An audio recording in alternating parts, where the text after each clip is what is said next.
નમસ્કાર મિત્રો, જ્યારે જમીનની લેવણ-દેવણ કે જમીનની સીમા જાણવા માટે કે અન્ય કોઈ કારણો માટે સર્વે નંબરવાળા નકશાની ખૂબ જ જરૂર પડતી હોય છે, ત્યારે નકશો મેળવવા માટે ખેડૂત ભાઈઓ સરકારી કચેરીઓના ધક્કા ખાતા હોય છે, ત્યારે તેમને નકશો મળે છે. પણ આજે આપણે એક એવી માહિતી લઈને આવી ગયા છીએ, જેથી તેમને તેમના ખેતરનો સર્વે નંબરવાળો નકશો મેળવવા માટે સરકારી કચેરીઓના ધક્કા નહીં ખાવા પડે. તે જાતે જ તેમના ફોન કે લેપટોપમાં સર્વે નંબરવાળો નકશો ડાઉનલોડ કરી શકશે, તે પણ માત્ર 2 જ મિનિટમાં.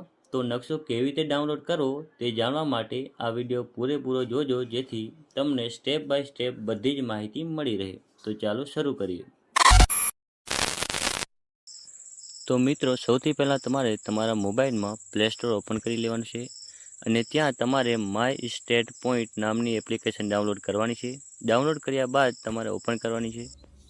તો મિત્રો, તમે એપ્લિકેશન ઓપન કરશો એટલે તમને કંઈક આવો ઇન્ટરફેસ દેખાશે, જેમાં તમારે એપનો ઉપયોગ કરવા માટે સૌથી પહેલાં રજિસ્ટર કરવું ફરજિયાત છે. તો રજિસ્ટર કરવા માટે જે અહીં નીચે રજિસ્ટર લખેલ છે તેના પર ક્લિક કરવાનું છે.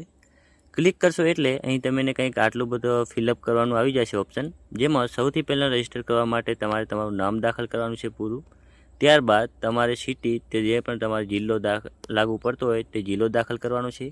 પછી તમારો બિઝનેસ, કે જેમાં કે તમે કોઈ બિઝનેસ કરતા હો, કે ગવર્મેન્ટ જોબ કરતા હો, કે પછી તમે વિદ્યાર્થી હો, તો તમે જે પણ હોય તે તમારે અહીં સિલેક્ટ કરવાનું છે.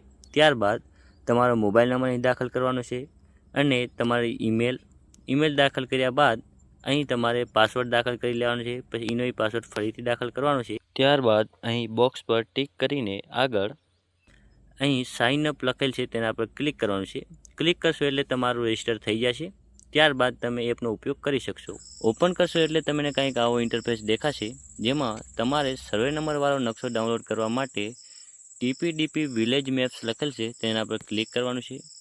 ક્લિક કરશો એટલે અહીં તમારે વિલેજ મેપ્સ લખેલ છે તેના પર ક્લિક કરવાનું છે અને નીચે સિલેક્ટ ડિસ્ટ્રિક્ટ લખેલ છે ત્યાં તમારે જિલ્લો સિલેક્ટ કરવાનો છે.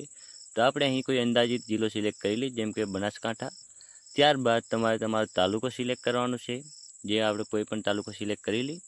અને ત્યારબાદ તમારે જે પણ વિલેજનો ગામડાનો નકશો ડાઉનલોડ કરવો હોય સર્વે નંબરવાળો, તેના માટે તમારે તે ગામ સિલેક્ટ કરવાનું છે. તો આપણે કોઈ પણ ગામ સિલેક્ટ કરી લઈએ છીએ અને ત્યારબાદ ડાઉનલોડ એન્ડ શો લખેલ છે તેના પર ક્લિક કરવાનું છે. ક્લિક કરશો એટલે તમે અહીં જોઈ શકશો કે તમારે સર્વે નંબરવાળો નકશો તમારે અહીં તમારા ગામનો ડાઉનલોડ થઈ જશે, જેમાં તમારા ખેતર તમે અહીં જોઈ શકો છો કે તમારા ખેતરનો કયો સર્વે નંબર છે. પણ આ માહિતી પહેલાં તમે એક નીચે અહીં સૂચના આપેલ છે તે જોઈ લો કે આ નકશો સ્કેલમાં નથી, માપ માટે આધાર લઈ શકાશે નહીં. આ નકશો ફક્ત અંદાજિત આકૃતિ, સાઇઝ અને સ્થળ સ્થિતિ માટે છે. તો તમે અહીં જોઈ શકો છો કે આ નકશો તે તમારે કોઈ સરકારી કામકાજ માટે ઉપયોગમાં લેવામાં આવશે નહીં.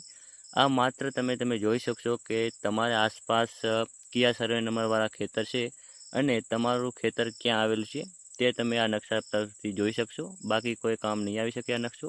તો આટલી નોંધ લેજો.